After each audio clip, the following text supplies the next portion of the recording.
I'm the child of refugees. My parents were Hungarian, they were Jewish, they fled from Hungary before the Second World War. Even where I'm from, so an Afghani person, if you see them, there are a lot of kids, a lot of them are trash collectors, a lot of them do very menial jobs. Thinking about access to work, thinking about access to language learning. Two major ones, at least that I can think of. One is human trafficking, one is torture.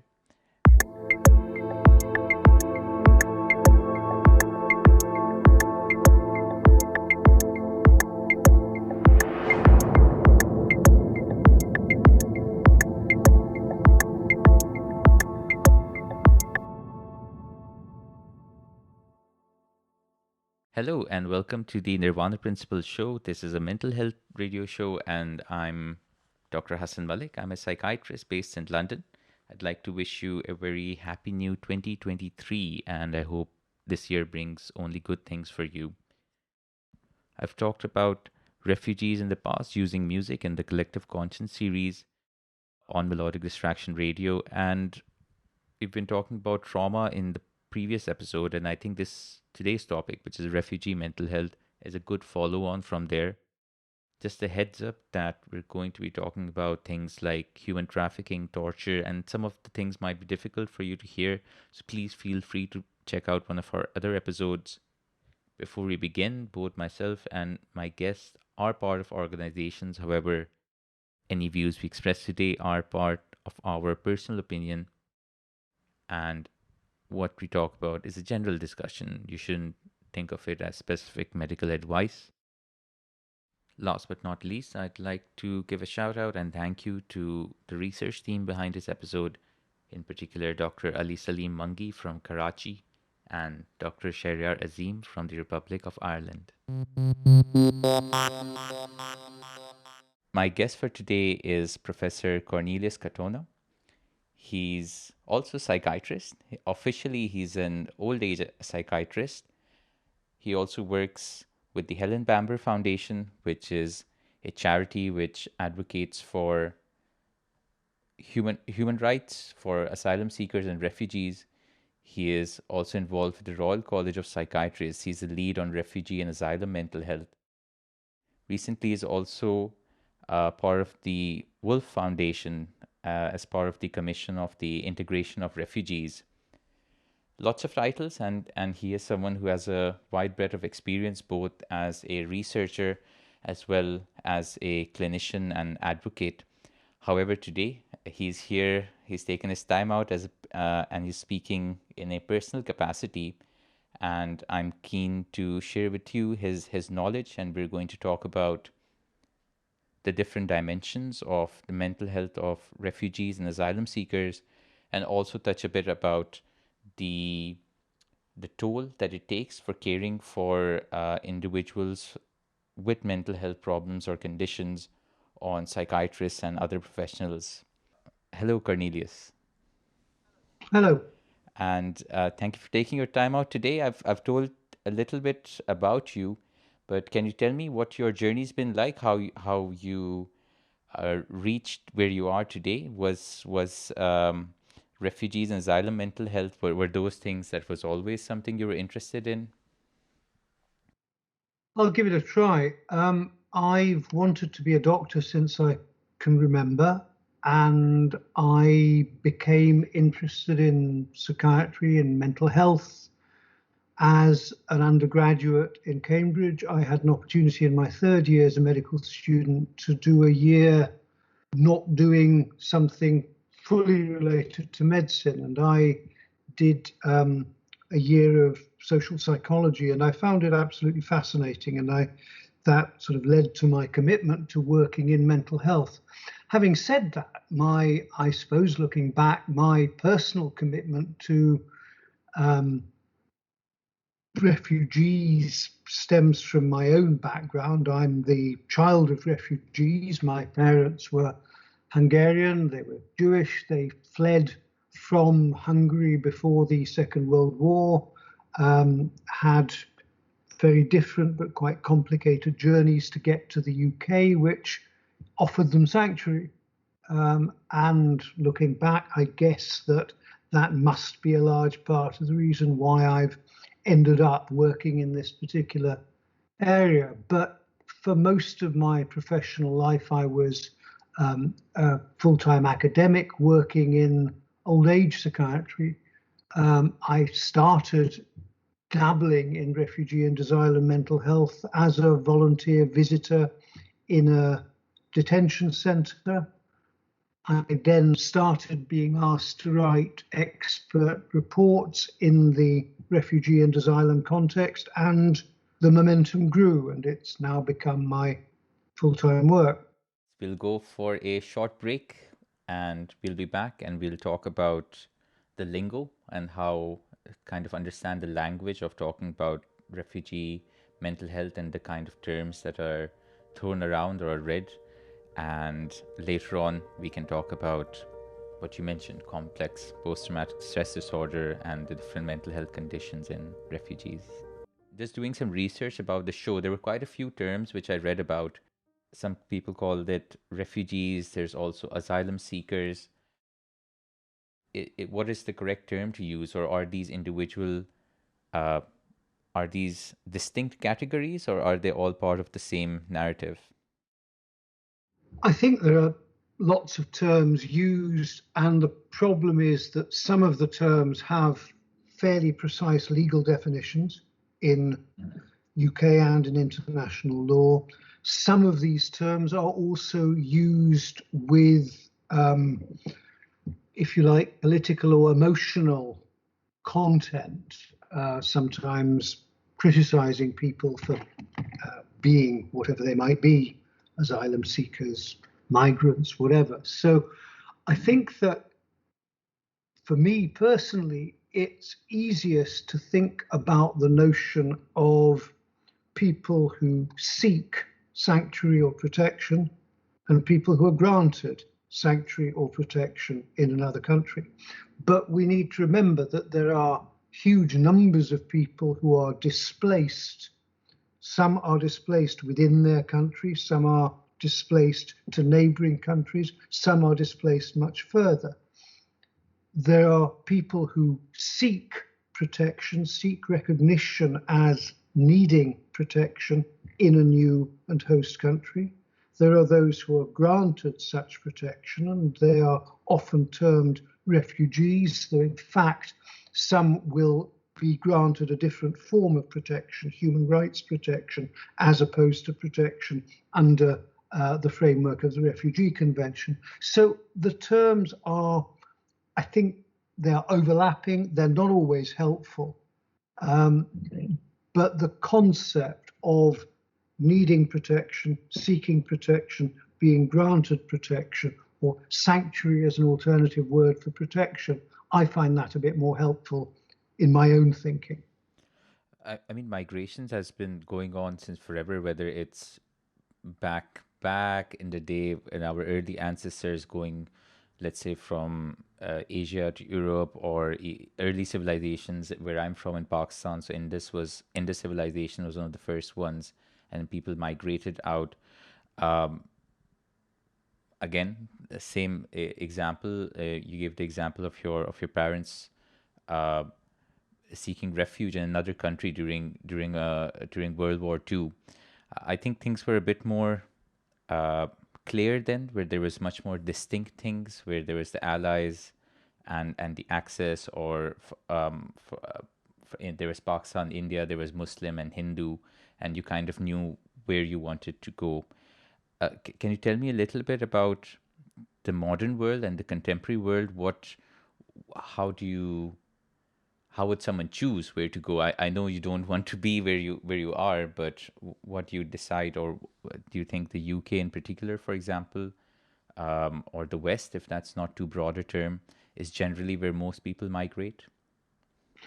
Well, an awful lot of people migrate, and people migrate back and forth, and they may migrate for work reasons, for more general economic reasons, but they may also migrate because the conditions where they are intolerable, because of persecution, because of war, because of climate change. And part of the problem is that for an individual, those things may coexist. So there may not be a single reason for moving. It may be a combination of things. But I think it's important to remember that there are a substantial group of people who flee, who escape, who are going away from something which is intolerable for them, rather than making, if you like, a self-indulgent choice. So where people are escaping, the element of choice is very much narrowed. It's a notion of escape or perish. So currently, just some facts and figures. So under the United Nations High Commissioner for Refugees, as of 2019, there's 20.4 million refugees, about 45 million internally displaced people. Recently, in Pakistan, with the floods, their whole communities and villages destroyed, and now people are they're within the same country, but now they've had to move. Like you mentioned, climate change is a strong factor there. Just looking at the figures, I stand corrected. I was saying about the West, but right now the country with the most refugees is Turkey, and I think with the current crisis in Syria, that makes sense. Number 3 is Pakistan. Just growing up for me as well. So seeing an Afghani refugee was commonplace, and there's different levels of acceptance into that society. Generally, even where I'm from, so an Afghani person, if you see them, there are a lot of kids. A lot of them are trash collectors. A lot of them do very menial jobs. I'm interested in, you mentioned that you're part of this new commission for integration. Tell me what that integration means. Well, integration is multifaceted, but the main notion of integration is fitting in, becoming part of the new society in the country to which you have arrived and to which you may or may not have been welcomed. And I think it may almost be more helpful to think about what integration isn't. So where people experience very prolonged delays in being granted protection, but are then granted it, there are huge consequences of that delay. So they may not be able to work, they may become de-skilled, they may become destitute or near destitute. They may find it very difficult to access support, to access healthcare. They may become very distressed and isolated. They may resort to drugs or alcohol as the only way of alleviating their distress that they have. They may become criminalized. All of these things go against any subsequent integration. And so I suppose what I would argue, and some of the things that we're exploring within the Commission, is the notion of whether one can conceptualize integration as something that happens early. It happens at the point, begins to happen, or potentially could begin to happen, not so much at the point where people are granted protection, but at the point where they first seek it. We know in the UK that the great majority of people seeking protection in the end are granted it, 75, 80% or so. So most of these people will get protection, but after a great deal of delay. So then the question becomes, are there things that could be done not only once they get protection, but in the intervening period, A, to make that intervening period shorter, and B, to make that intervening period less destructive or more constructive. So, for example, thinking about access to work, thinking about access to language learning, thinking about ensuring that there are as few barriers to education and to healthcare as possible. All of those things are likely to facilitate subsequent integration, or to put it more negatively, less likely to prevent successful future integration. We'll talk a bit more about how we help asylum seekers and refugees in one of our later segments. You mentioned the delay in or the waiting. So the images that I have in my head while you say that is for example, kids at the Mexico-US border. They're being held in these areas. I'm not too familiar with what goes on in the UK, but I'm sure there are detention centers as well. Is that a common theme across nations, across countries, where there's a period where you are basically in limbo, where you've already fled a different country, but you're not sure if you're being accepted to the new place that you've come into? I think there's two important themes there. One is the theme of limbo. And I think you're absolutely right that people who seek sanctuary very often have long delays before they are granted that sanctuary, or before a final decision is made that they're not granted that sanctuary. And that period of limbo, of uncertainty, is very difficult and very distressing, and people are unable to form friendships, form relationships, learn skills, settle into work. All those things can't happen in the limbo situation. Now, detention is a subset of that. So many countries detain people in the process of deciding their asylum claims. In the UK, we detain people more often than I think any other European country, and we're also the only European country that has no statutory limit on the duration of detention. So detention is without limit.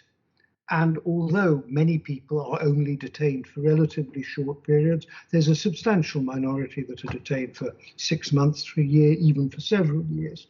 And detention can have adverse effects on mental health over and above those of the more general uncertainty limbo situation that we were talking about earlier. There was another term which I came across, quasi detention.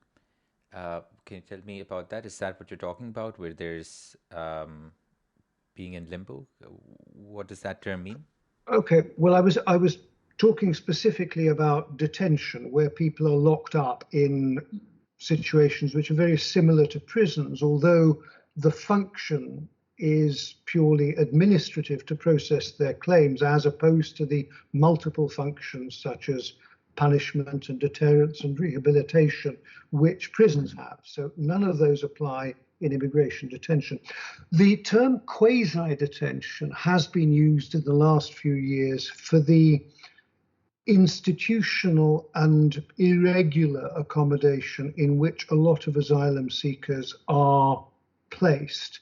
Now, the problem is that there is a shortage of accommodation that is designed for that purpose. So we used to have, and we still have, a system whereby people who come seeking protection are placed in short-term hostel-like accommodation for a few weeks and are then dispersed around the country into longer-term but relatively domestic type accommodation.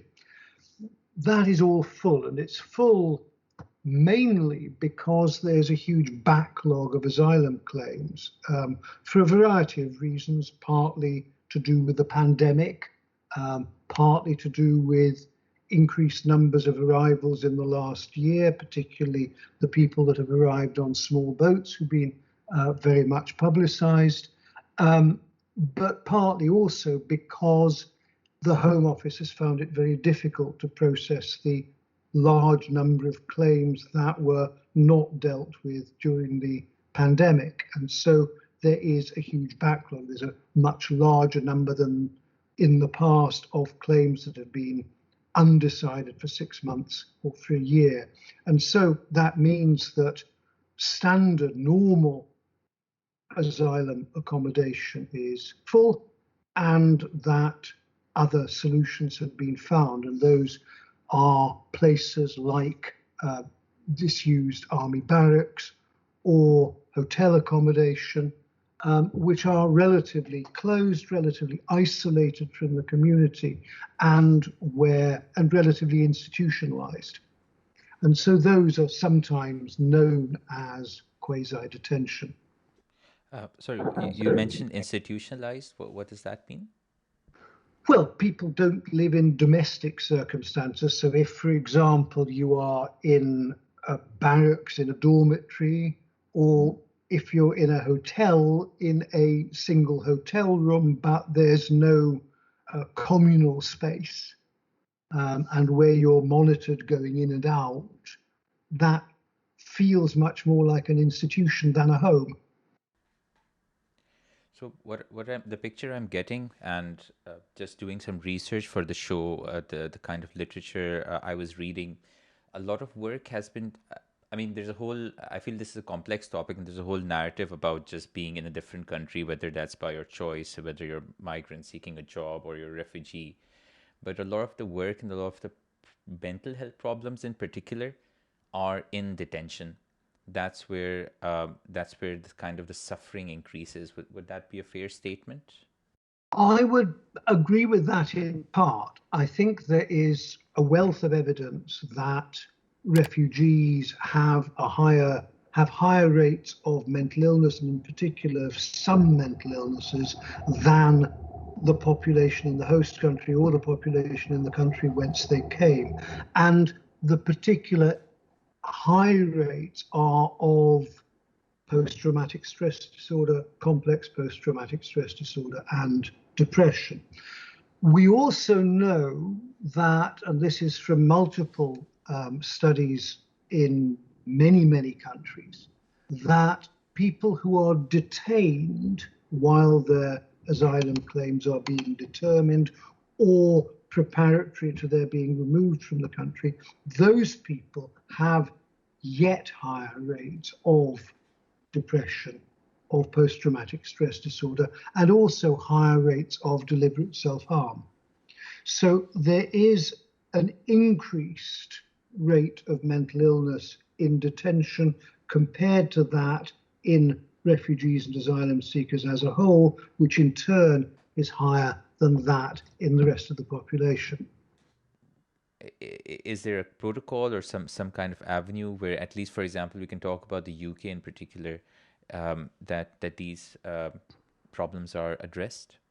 Okay, I mean, the first point I'd make is that we need to remember that a lot of people who seek sanctuary, not only have they had problems in the country that they have fled, they may have huge problems during what is often a very long and very complicated journey, during which they may be further traumatized, they may be abused, they may be exploited. And there's then a whole set of problems which we've already touched on, that they may face in the country where they finally seek sanctuary. So in that country, they may have a long period of uncertainty, they may have difficulty accessing care, they may feel very isolated, and so on. So there's a whole set of problems before, during the journey, and once the journey is over. So that's point one. The second point, I think, is that it is difficult for people to access mental health care in the countries to which they arrive. I mean, one obvious difficulty is language. A second obvious difficulty is stigma. A lot of people may be reluctant to admit either to themselves or to others that they have mental health problems. And a third difficulty is that they may feel unwelcome, they may feel that there's hostility, they may feel that there's disbelief, they may seek care and be rejected in the care that they are asking for. One other point that I'd make is that I don't want to give the impression that everybody who comes to a new country, or particularly comes to the UK seeking sanctuary, that everybody has a mental illness. It's somewhere probably between a third and a half that have a diagnosable mental illness. A lot of the others will have some mental symptoms, but not a diagnosable mental illness. And whether or not one develops an illness depends on a whole load of things. It depends on previous experiences, it depends on personality, it depends on the experiences during the journey and following arrival. People, it's not a word I like, but it may be useful. People do vary in how resilient they are, and the circumstances that they then find themselves in may support or may destroy such resilience as they have. I feel it's also important to understand what specific problems refugees go through. I know there's two major ones, at least that I can think of. One is human trafficking. One is torture. And can you tell me what your experiences have been working with individuals who've suffered that? I should emphasize that the people that I see tend to have had more than the average amount of trauma, because that's why they come to the Helen Bamber Foundation where I work. We work with survivors of extreme human cruelty, and we have a pretty high threshold for taking people on. Similarly, in my independent work, most of which is writing expert psychiatric reports which inform the decision whether people are granted leave to remain, or in the courts where they've been refused and where the court decides whether or not that was a correct decision. So the information that is provided in those expert reports can be helpful. But the point that I'm making is that both in my work at the foundation and in my work as an expert report writer, I tend to see people where there has been relatively severe trauma, and it's not a random thing that they are referred to see me. So I see a lot of people who have been tortured. I see a lot of people who have been victims of or who have survived human trafficking or modern slavery. I also see people who are victims of gender-based violence, of particularly extreme war violence, who have been forced to be child soldiers, for example. I just wanted to clarify a couple of terms. I like, my goal is kind of to delineate between the common use of something and what you say in a professional capacity. What you mean by torture? What is? All right. I mean, torture is physical or emotional or sexual violence perpetrated by an agent of the state in order to achieve control or to obtain information. Now, I've probably not defined it very accurately, but there's a fairly narrow definition of what constitutes torture, which is why I think it's more helpful to talk about the broader notion of torture or in other forms of inhuman or degrading treatment. And those are experiences which are in international law recognized as rendering people entitled to international protection. One of the areas of work that I've been involved with and that the Helen Bamber Foundation has been involved in is looking at the commonalities, if you like, between torture on the one hand and other forms of human cruelty, but most particularly human trafficking on the other. And what we tend to see is that people who've been tortured and people who've been trafficked have a lot of things in common. What they have in common is that they have been confined for long periods, they have been ill-treated for long periods, often in multiple and repeated ways, and that their psychological responses to that multiple and repeated trauma is very similar. So although torture and trafficking are not the same, their consequences are very similar. Tell me more about these consequences. Well, a lot of the people that my colleagues and I see who have suffered torture or who have suffered trafficking, and I should say that's trafficking for sexual exploitation, trafficking for enforced work, trafficking for enforced criminality, and the boundaries between those are also blurred. People who are trafficked are often subjected to more than one of those forms of trafficking.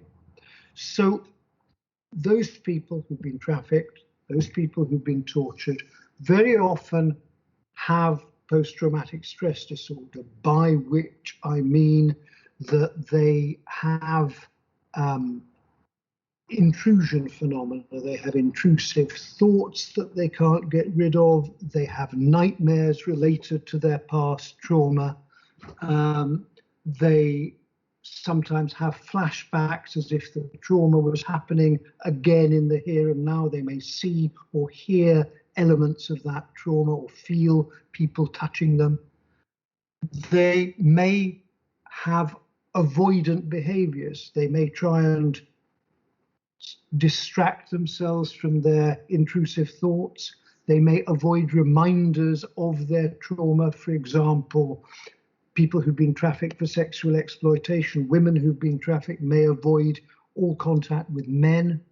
People may avoid news about their country. They may avoid watching footage about war or about violence. And they may be hyper-aroused, hyper-vigilant. They may feel that people are following them. I often ask people about that and they say, yes, when I'm going to the shops, I keep looking behind me. I just think there's somebody there, and then I look and there's nobody there. So those are the typical features of post-traumatic stress disorder. There's another condition known as complex post-traumatic stress disorder, which has only recently been officially recognized as a diagnosis. And complex post-traumatic stress disorder has all the features of post-traumatic stress disorder, but in addition, there are a set of what are collectively known as disorders of self-organization. And the key elements of that are a change in one's concept of oneself. One sees oneself as damaged, guilty. One feels a sense of shame. One feels that one is less worthy than other people. People tend to have difficulties in forming and maintaining relationships. They tend to be very avoidant of relationships. And they tend to have difficulty in managing their emotions. In particular, they may have difficulty controlling their anger. They may be uncontrollably aggressive or irritable. And they may have difficulty in controlling their sadness. They may be tearful at relatively little provocation. So it's that set of things, the PTSD and the disorders in self-organization, which make up complex PTSD. And the research evidence suggests that complex PTSD is much more likely to occur where the trauma was multiple, where it was repeated, and also where it occurred relatively early, so during childhood and adolescence or in early adult life. And a lot of the literature on complex PTSD is about people who've suffered sexual abuse or domestic violence in childhood. But the point about torture and trafficking is that although it usually occurs in adult life, the consequences in terms of features of complex PTSD are very similar to those that are found following experiences like childhood sexual abuse. That's it's a heavy conversation. I think there's a lot. I think just I I feel there's a lot more we can talk about the different kind and the difficult experiences that individuals have once they're, whether it's through human trafficking or torture. And I don't think it's within the scope of this show. I don't want to go into specific details just because of the kind of the platform we have. But I do feel that maybe it'd be good to take a short break, and I want to come back and I want to talk to you about what we can do to help, and the burden that it has on the carers as well. And for someone like yourself or anyone else working in charities or healthcare settings, and you hear all of these multiple stories of horrible things happening to people, and what effect it has not on the individual trying to help them as well, which I think is not talked about as much as it should be. Hello, you're listening to Nirvana Principle Show. My name's Cornelilus Katona. I'm talking to Dr. Hassan Mallick about refugee and asylum mental health. Cornelius, I wanted to ask you what we can do to help refugees, especially since a lot of the problems are actually socio-political in nature. And what is your approach, or what is your advice to people, including psychiatrists, who want to help? I think it's helpful to try and behave in a trauma-informed way, to bear in mind that it's very likely that these people have suffered significant trauma, and that they should not be defined by that trauma, and that they should not be defined by their symptoms. So it's helpful, for example, to think in terms of, well, what happened to you rather than what's the matter with you. Nonetheless, it's also important to bear in mind that they may well have diagnosable and treatable mental illness, as well as other illnesses, and to try and make sure that they are assessed as well and as systematically as possible, and that barriers to their assessment and their treatment are minimized. So important to work with interpreters where necessary, important to think about different cultural presentations of mental illness, and important to listen in a non-judgmental way and not come too quickly to one's own conclusions. I think it's also important to remember that we are working within a legal and a political framework, and that not everybody seeking protection is going to be granted protection, and that is something that also needs to be respected, but that we have to think as doctors about the potential consequences of prolonged uncertainty, and we have to think about the potential health consequences, mental health consequences of what would happen if someone is returned to somewhere where they believe they will face torture or other bad things happening to them. Yeah, I think as I've progressed in my career, which I say maybe matured as a doctor, so initially now my focus has kind of like shifted from the clinical part of care and more into the, what should I say, the moral obligations of a doctor. And correct me if I'm wrong, but I think they're called the Mandela protocols, where any individual, any doctor who's taking care of someone, whether it's in a prison or whether it's taking care of someone, a refugee in a detention center, it is still our job that if there is any kind of abuse there, or if there is any kind of I think abuse is the correct word. If there is any kind of abuse there, for us to document that, to advocate for that individual and highlight it to the authorities. The feeling I got was that it was irrespective of what the outcome is. It is that we still need to advocate, and we still need to highlight that this has happened to this person and they are suffering because of these reasons. I think that documentation and communication are vital in this area of psychiatry, in this area of medicine, just as any other. So if one has concerns, one needs to set them down, one needs to communicate them, and one needs, as far as possible, to make sure that what one communicates is received, is heard. Having said that, we often cannot influence what subsequently happens, or we are limited in how much we can influence that, and that limited influence can be difficult.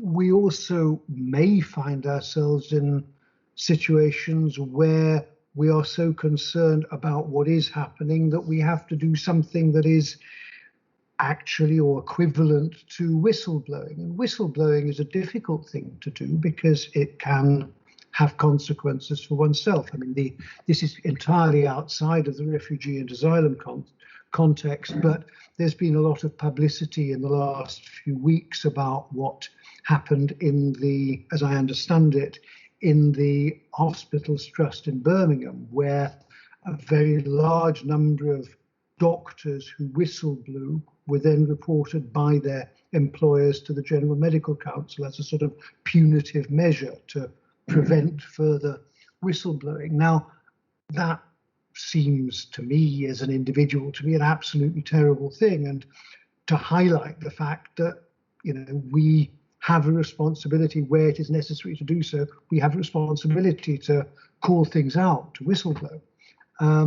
And we also have to accept that what we try and do may not always have the effect that we think is necessary. So we may sometimes feel disempowered. And there is a notion which I find quite useful, a notion of moral injury, which is where one, despite one's best efforts, sees what one considers to be bad things happening. And whistleblowing is one way of coping with that. But we have to remember that, whistleblow or not, we may find ourselves seeing bad things happening, being powerless to change them. And that can be damaging to us. It can be damaging to us in much the same way as being exposed repeatedly to stories of trauma can be damaging. So moral injury and vicarious trauma, in my mind, are very closely related notions. And they're both things that doctors in general, and perhaps doctors working in the refugee and asylum field, may be particularly liable to. And so I think it's important, among other things, that we look after ourselves and that we look after each other. And we need to think about things that reduce our stress, things perhaps like mindfulness techniques, taking exercise, taking short breaks, just like in this program. And we also need to remember that one important thing is to do our best, and we will often fail. But as Samuel Beckett says, we need to fail better. Well said. I would say I wanted to ask you a little bit more about vicarious trauma or vicarious suffering. It's still a new concept for me. Can you just expand on it a little bit, please? The hearing or the seeing people describing very, very terrible things, that can itself have an effect on the listener. So if I hear 10 or 20 or 100 stories of people being tortured, of course, it's not the same as being tortured myself, but it can be traumatic in itself. And it can cause a syndrome which is sometimes known as vicarious trauma, in which people feel increasingly helpless, unable to control the situation, but may also become more cynical or indifferent, and less efficient in their work.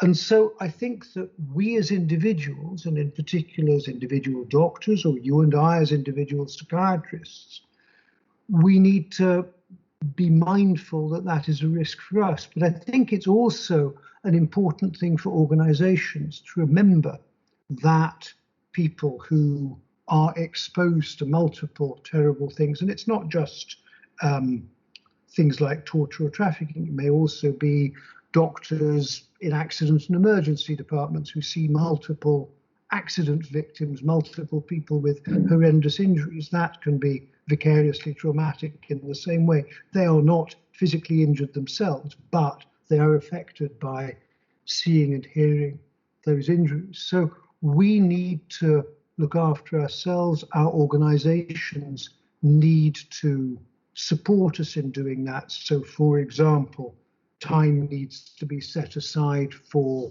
supervision, for breaks. People need to be respected if they are distressed rather than being told to pull themselves together. It's kind of a difficult balance between being compassionate and caring for someone else, but then after a little while, once you hear it, once you hear these stories or these difficult things, you're exposed to it again and again. And then it seems sometimes it's also easy to internalize it that, okay, maybe I'm affected by this. Maybe I'm not a good enough doctor or not a good enough psychiatrist. Maybe I should be better trained that this doesn't affect me. But I think that's discounting the human nature of an individual person. There is a professional rank to you and I, but we are also human and we are affected by this. Yes, and one term that I find quite useful in that concept is the notion of compassion fatigue. The danger is that we become so used to hearing bad stories that we think, well, that's not as bad as what I heard yesterday, or that's only, minor or moderate trauma, whereas actually, we are hearing individual stories. We are hearing stories of great sadness and pain. It's not a competition. So we have to preserve our own compassion. And if we feel that our compassion is draining away, we need to think about why that should be and what we should do in order to preserve it, in order to stop ourselves becoming cynical and world-weary. We're nearly nearing the end of our time together. I just wanted to quickly ask you, it might be a slightly difficult question. I'm mindful that that you are involved with multiple bodies, but uh, even asking for myself, I feel there's a lot of we'll just use refugee mental health as an example. There's a lot of narrative around what the government things like Rwanda, whether that's even in my home country in Pakistan, where what is the view towards Afghani refugees or refugees from war-torn countries coming in?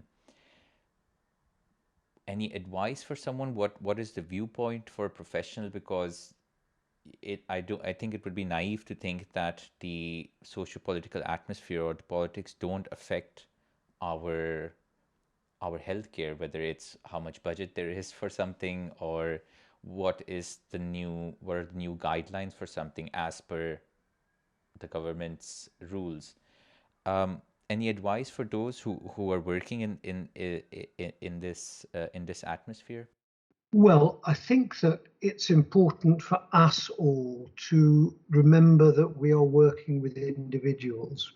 We're not working with a group. We're not working with the refugees. We're not working with those people who are trying to come into the country. We're working with individuals who have individual stories, and we have to listen to those stories non-judgmentally and come to our decisions about those individuals, those people, not those statistics.